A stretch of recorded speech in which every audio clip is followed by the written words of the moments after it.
Mga kabarangay, mga kababayan, mga kapatid, sobrang-sobra na po ang panggigipit ng gobyerno ng bangag na Pangulo sa ating Vice Presidente.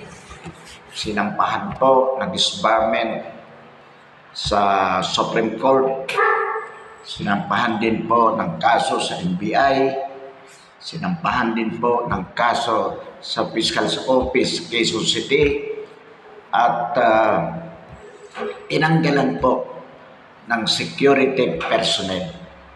Mga kabarangay, mga kababayan, mga kapatid, ito po ay hindi personal na laban ng ating Vice Presidente.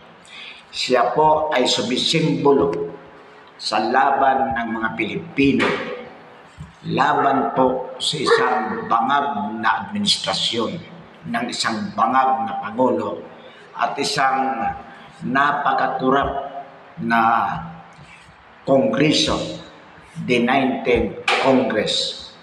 Kaya po mga kabarangay, mga kababayan, mga kapatid, nananawagan po tayo sa lahat na makiisa po. Isulong po natin ang initiatives upang tuluyang mapalayas ang bangag na Pangulo. Mga kabarangay, mga kababayan, mga kapatid, panawagan po natin sa lahat, lalo na po sa mga simbahan,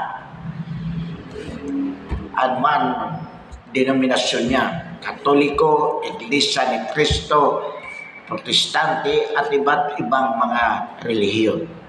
Alam po natin kung ano o gaano kalaki ang influensya ng mga relihiyon sa kanilang mga followers. Kaya kung ang simbahan po ay makikisa sa laban na ito, sigurado po tayo na magtatagumpay ang EDSA-3 laban po sa isang bangag na administrasyon. Ganon din po ang ating panawagan sa mga kasundaluhan at mga kapulisan. Alam po natin na marami pong matitino dyan, kung mga 60 to 80% po or even 90%.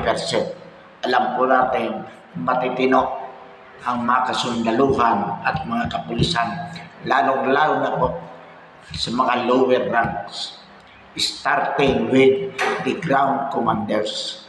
Kaya po tinatawagan natin na mag-iisip po sila at sana mag-withdraw po sila ng kanilang suporta sa isang bangag na Pangulo, sapagkat ang inyo pong tungkulin, mga kasundaluhan at mga kapulisan, na ipagtanggol ang saligang batas. Ang ibig po sabihin niyan, ipagtanggol kung ano ang interes ng sambayan ng Pilipino.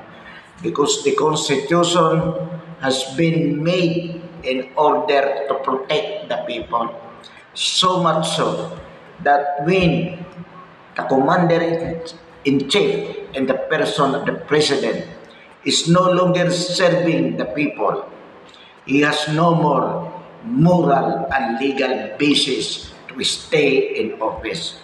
So that if he would not resign, then the armed forces and the PNP,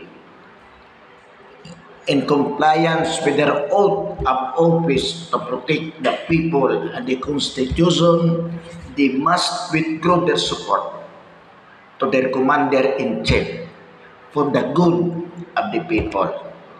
Tinatawagan po namin kayo, mga kasundaluhan, mga kapulisan, at lalong-lalo na rin po ang sambayanan. Magsama-sama po tayo dito, ang simbahan at ang pangkaraniwang mamamayan. Ito na po ang panahon upang lumabas, magtungo sa EDSA ang lahat upang magtagumpay ang ating pagkilos para mapaalis, mapalayas sa palasyo ang mga bangag na mga opisyalis ng gobyerno. Marami pong salamat.